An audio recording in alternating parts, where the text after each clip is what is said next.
SER Podcast.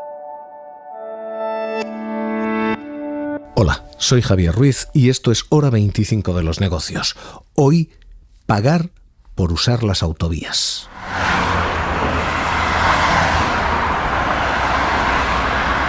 Este es el primer cambio que viene. El Ejecutivo lo ha confirmado hoy. Lo hacía el secretario general de Infraestructuras, Sergio Vázquez.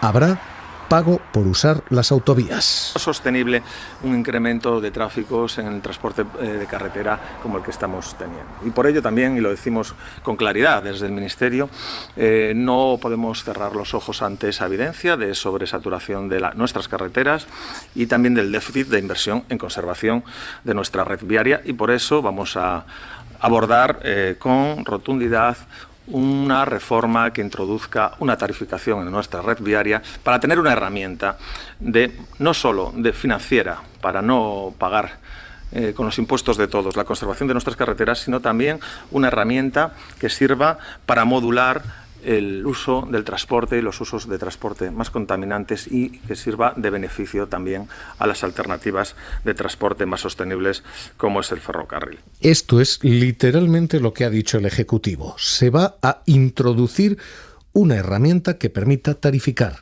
En castellano, se va a cobrar por usar las carreteras. Es más, preguntado el Ejecutivo si esto era un peaje, decía literalmente, esto es un pago, pero peaje quizá no. No le llamaría, en primer lugar, peaje. Hablamos de que vamos a plantear un sistema de tarificación, y no le llamaría peaje porque la gente, cuando habla de peaje, piensa en unas tarifas similares a las de las autopistas, con las que se pagan hoy. Aquí en Galicia conocemos bien cómo son las tarifas de la P9, y no estaríamos hablando en ningún caso de unas tarifas que se le pareciesen ni de cerca. Lo que sí que estamos diciendo es que pagamos por utilizar las infraestructuras de telecomunicaciones, pagamos por utilizar las infraestructuras energéticas, pagamos por utilizar nuestra infraestructura aeroportuaria, pagamos por utilizar nuestra infraestructura ferroviaria. Yo, cuando me cojo un billete de tren, pago un canon por utilizar esa infraestructura, un medio más sostenible. Creo que no tiene sentido que haya este vacío y que el mantenimiento y la conservación de esa infraestructura se siga sufragando con los impuestos de todos los españoles, que tienen necesidades más urgentes, pues como son las políticas sociales. Entiendan ustedes lo que entiendan, solo hay una forma de leerlo. Vamos a tener que pagar por la conservación de las carreteras. Y el Ejecutivo dice, se va a tarificar, va a pagar quien las utilice especialmente. Es exactamente el modelo que plantearon Ana Pastor, Íñigo de la Serna, cuando literalmente establecían una triple opción para cobrar a camiones, para cobrar a camiones y vehículos ligeros, o para cobrar de manera generalizada. Y eso es lo que se debatía. No si se hacía, sino cuándo se hacía. El Partido Popular lo planteó, el Partido Socialista hoy confirma el Ministerio, lo hará.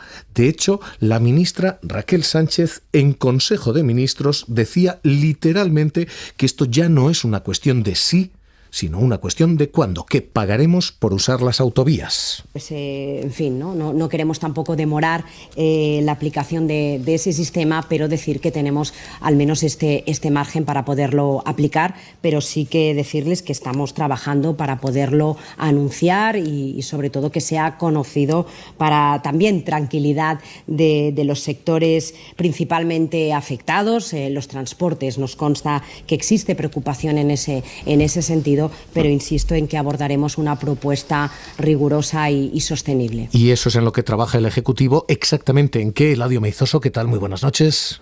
Hola, buenas noches. La ministra de Transportes espera tener lista en unos meses la propuesta para el cobro por el uso de autovías y de las autopistas de peaje, ahora gratuitas tras su reversión al Estado. Esa propuesta se sometería seguidamente a debate, reflexión, consenso político, son sus propias palabras, pero con la voluntad firme de sacar adelante un sistema de tarificación que ya tienen, insiste la ministra, 24 de los 27 países de la Unión Europea. Pero no ha concretado Raquel Sánchez aún en qué fórmula se está pensando. Hasta ahora se ha hablado de pagar un precio por kilómetro o de un modelo como el suizo con un solo pago anual. También en esto se ha remitido al diálogo, asegurando en cualquier caso que su propuesta minimizará el impacto económico en los usuarios. La fecha tope que se ha marcado es 2024 para la entrada en vigor de este nuevo sistema de tarificación. Ese es el año en que vence el compromiso asumido ante Bruselas, pero claro, si se espera hasta ese año, antes tendrán que haberse celebrado unas elecciones generales. Insisto, el debate ya no es si pagaremos por usar las autovías, sino cuándo.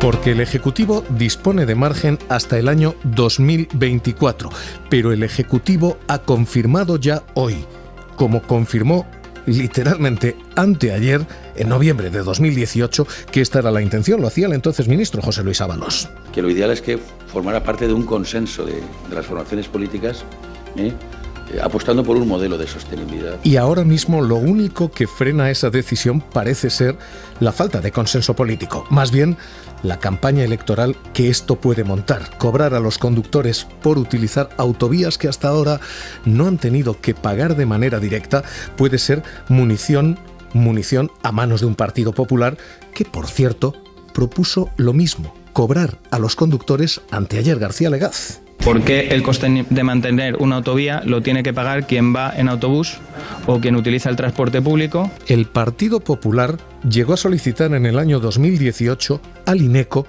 un estudio de cuánto podía cobrar por utilizar las autovías a turismos y a camiones, y pretendía aplicarlo en una fecha tan lejana como 2021.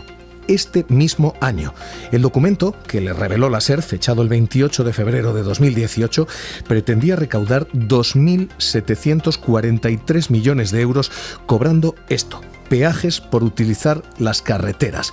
Y literalmente planteaba además la adopción de medidas adicionales para compensar, es decir, cobrar autovías y también carreteras en caso de que alguien desviara su tráfico buscando la ruta gratuita. Se planteó en el año 2018 para que entrara en vigor en 2021, pero se planteó también en el año 2012, cuando Ana Pastor era ministra. Se sigue trabajando para intentar dar una solución a un problema que yo he recibido, que he heredado, y es buscar soluciones. Y en el año 2018, cuando Íñigo de la Serna era entonces ministro. Entonces se volvió a plantear. Así que, como están viendo, el espectro político parece estar discutiendo si, cuando en realidad lo que está acordando es cuándo. Probablemente después de la campaña electoral.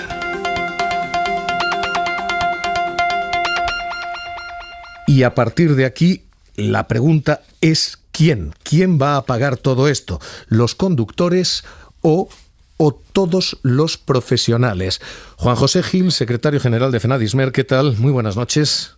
¿Qué hay, Javier? Muy buenas noches. El gobierno se comprometió con ustedes a no sacar esto adelante sin oírles a ustedes. ¿Quién va a pagar esto? ¿Esto lo pagan los conductores, el que lleva un coche, o esto lo pagan los transportistas, el que lleva un camión?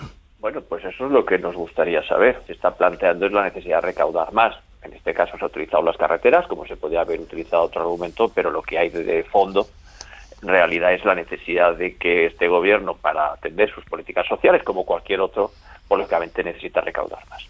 El Ejecutivo hoy, decía Raquel Sánchez, será un sistema consensuado en cualquier caso. Decía literalmente, escuche. Que sobre todo no genere agravios territoriales. La previsión es poderlo presentar en unos meses. En castellano, ¿vamos a pagar por utilizar las autovías? Sí, pero después de las elecciones, cuando esto ya no sea materia electoral, gobierne quien gobierne. Bueno, lo veremos. No es un debate nuevo. Yo ya hace 20 años que llevo yendo esta propuesta por los sucesivos gobiernos, de un color y de otro. Lo apuntabas muy bien al principio de tu intervención. Y no sabemos si en esta ocasión definitivamente se implantará o, como han hecho gobiernos anteriores, han visto pros y contras y han preferido meterlo en el cajón y ser otras las medidas de recaudación y no esta que, como todos bien sabemos, es una medida absolutamente impopular y que aparte tiene consecuencias derivadas en lo que se refiere a seguridad vial y encarecimiento de los costes, que lógicamente también hay que tener en cuenta. Por eso le iba a preguntar, el informe que tenemos del Partido Popular, el que sí hizo estimación de cuánto se podría recaudar, hablaba de 2.743 millones. Eso sería algo que pagarían fundamentalmente los transportistas. Con los precios de carburantes como estamos, ¿ustedes pueden soportar 2.743 millones de carga extra o eso lo va a acabar pagando el consumidor? Pues fíjate que ahora mismo estamos soportando una elevación importante del precio de los carburantes. En un año han subido un 30% el precio del diésel y de la gasolina, y lamentablemente ahora mismo no podemos repercutir estos precios en las tarifas que cobramos a nuestros clientes. De hecho, el Ministerio de Transporte hace un observatorio trimestralmente sobre los precios que perciben los transportistas, y el resultado es que, sorprendentemente, en plena reactivación económica, los últimos 3 trimestres hemos estado encima reduciendo las tarifas que cobramos de nuestros clientes. Por tanto, cualquier incremento vía fiscal, ya sea por el uso de la carretera o por cualquier otro, es casi imposible que los transportistas lo puedan repercutir a sus clientes. Es cierto que el Gobierno nos anuncia que se va a establecer alguna medida que nos permita repercutirlo, pero creemos que en la práctica eso es difícil, por no decir imposible. Pues Juan José Gil, secretario general de FENADISMER, gracias por estar esta noche aquí en Hora 25 de los Negocios. Un abrazo. Un placer, como siempre. Este es ahora mismo el primer cambio en el perímetro del Estado. El Gobierno dice es necesario cobrar por usar las autovías, para reparar las autovías, y dice hay que hacer un pago igual que ocurre a día de hoy en los aeropuertos. Insisto, el único problema con todo ese argumento es que este sería un pago más. Ya hay dinero para reparar las autovías, el de los presupuestos generales del Estado. Este sería un pago adicional. Habría que pagar, además, por la reparación, un coste por uso. Dicho esto, este es el primer viraje y el primer cambio. El segundo es el papel que el Estado va a desempeñar y que deja también muchas cuestiones, porque esto es lo que va a cobrar el Estado. Pero es que el Estado hoy anuncia vía borrador de decreto lo que les está contando la SER, que va a sacar adelante un fondo de pensiones público y que va a competir directamente con los fondos de pensiones privados. Vamos a empezar a legislar el proyecto de los... Lo anunció el ministro Escrivá en noviembre de 2020. Las disposiciones de arranque y los compromisos, y en los próximos meses podremos entre todos discutir y ver los detalles de cómo vamos a generar esa promoción de planes complementarios. Y esa legislación es la que hoy les está revelando la cadena SER. La Seguridad Social va a crear un nuevo fondo que va a tener comisiones mínimas, comisiones de 1/3 de las que hoy presentan las gestoras y la banca. Básicamente, lo que el Gobierno intenta... Sira Valdés, ¿qué tal? Muy buenas noches. Hola, muy buenas noches. Lo que el Gobierno intenta es establecer un fondo de pensiones privado, pero con aval público y con muy escasas comisiones, para que los demás fondos de pensiones privados rebajen sus comisiones y empaten con el del Gobierno. Así que la legislación que hoy adelanta la SER va en esa dirección, cobrar menos comisiones para hacer más rentables esos fondos de inversión. Como dices, la norma que ha elaborado Seguridad Social tiene una comisión máxima de 1/3 de lo que cobran los bancos y los fondos de pensiones. El fondo de pensiones público tendrá una comisión de un 0,4% por su gestión, frente al 1,25% que cobran a día de hoy los fondos comerciales. Y la comisión por depósitos será también la mitad de lo que cobran hoy las entidades bancarias, un 0,1% frente al 0,2% fijada por la ley. Según la legislación del Ejecutivo, a la que, como dices, ha tenido acceso la cadena SER, ese fondo de pensiones de promoción pública, un nombre que el Gobierno se reserva en exclusiva, estará abierto a que se adhieran, en primer lugar, empresas mediante la firma de convenios colectivos, además administraciones públicas, especialmente ayuntamientos, y lo podrán suscribir también trabajadores autónomos. Este ahora mismo es un fondo que plantea muchas dudas. La primera, ¿quién pilota su estrategia? Porque el Gobierno dice literalmente que la estrategia ha de ser muy, muy arriesgada. ¿Cuándo? el cliente sea joven, pero muy, muy conservadora cuando el cliente se acerque a la edad de jubilación. La lógica es evidente. Arriesgar en activos muy rentables cuando uno es joven, pero asegurar que ese dinero no se pierde cuando uno es más mayor. Y la cuestión es quién controla todo esto, porque ese fondo privado con el aval público va a estar controlado por el Ministerio de José Luis Escrivá, ¿no? Según el texto que ultima Seguridad Social, el ministerio que dirige Escrivá se garantiza su control mediante dos mecanismos. Por un lado, con la llamada Comisión Promotora y de Seguimiento, que es la entidad que fundará esos fondos de pensiones de promoción pública, y Seguridad Social designará a sus 5 miembros, que serán funcionarios de carrera. Pero además el Ejecutivo crea una comisión de control formada por 17 miembros, en los que hay una mayoría del ministerio. 4 representantes serán designados por los sindicatos, 4 por las patronales y 9, mayoría garantizada, por Seguridad Social. El texto del Gobierno habla de un mandato de hasta 6 años con una retribución variable en función de la rentabilidad que consigan. Hay sobre toda esta cuestión, de nuevo, elementos a favor y elementos en contra, argumentos pro y argumentos contra este fondo de pensiones público. Los argumentos a favor son fundamentalmente 3. El Gobierno pretende rebajar las comisiones. Hay, además, un argumento a favor de las economías de escala. El Gobierno, con semejante tamaño de fondo de inversión, puede conseguir una rebaja de esas comisiones y una mayor eficiencia por recorte de costes. Y hay un tercer argumento, y el tercer argumento es político. Esta no parece ser una decisión de un gobierno bolivariano o muy de izquierdas, porque está inspirado en un gobierno tan conservador como el gobierno de Gordon Brown. Estos son los 3 argumentos a favor de ese fondo. Pero hay 2 grandes argumentos en contra. Primero, ¿qué hace el Estado promoviendo un fondo de pensiones que con aval público, pero es un fondo de pensiones privado? ¿Qué hace el Estado jugando una carta que es la de los fondos de pensiones?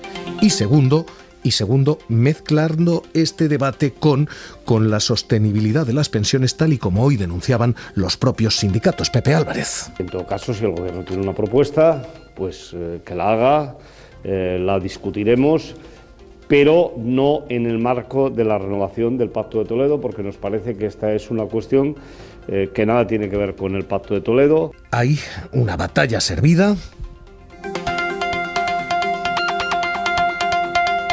y una pregunta muy clara. ¿Entra el Gobierno a competir con la banca, con las gestoras? ¿Entra el Gobierno en competencia con fondos privados? Ángel Martínez Aldama, presidente de Inverco, ¿entra el Ejecutivo a competir con ustedes? ¿Qué tal? Muy buenas noches. Buenas noches. A falta de conocer el texto concreto una vez que se publique, el anteproyecto lo que va a permitir es que, promoviendo el Estado fondos de pensiones de capitalización, sean estos gestionados por entidades privadas, por gestoras especializadas. Por lo tanto, no podríamos hablar directamente de una competencia de fondos de pensiones de empleo, que desde nuestra asociación aprobamos y saludamos. Sí que deberían incorporarse varias cuestiones. En primer lugar, un incentivo fiscal para las empresas potente, para que verdaderamente constituyan fondos de pensiones de empleo y esta ley no se quede en agua de borrajas, y que todas las gestoras que quieran promover este tipo de fondos pueden hacerlo como un número abierto y no como un numerus clausus. En todo caso, seguimos insistiendo en la conveniencia de seguir incentivando el sistema individual como hacen todos los países, ya que creemos no tanto en la confrontación entre el segundo y el tercer pilar, es decir, los planes de empresa y los planes individuales, como el desarrollo conjunto, ya que hay muchos trabajadores que nunca van a poder acceder a un fondo de pensiones de empleo al ser bien autónomos, trabajadores por cuenta ajena, pero temporales o a tiempo parcial. Esta, ahora mismo, la nueva línea de perímetro del Estado. El Gobierno entra en fondos de pensiones, el Ejecutivo empieza a cobrar por carreteras. Estamos, desde luego, en un nuevo paradigma y estamos también redibujando los límites, los perímetros y las funciones del Ejecutivo y del Estado. Hora 25 de los negocios. Seguimos.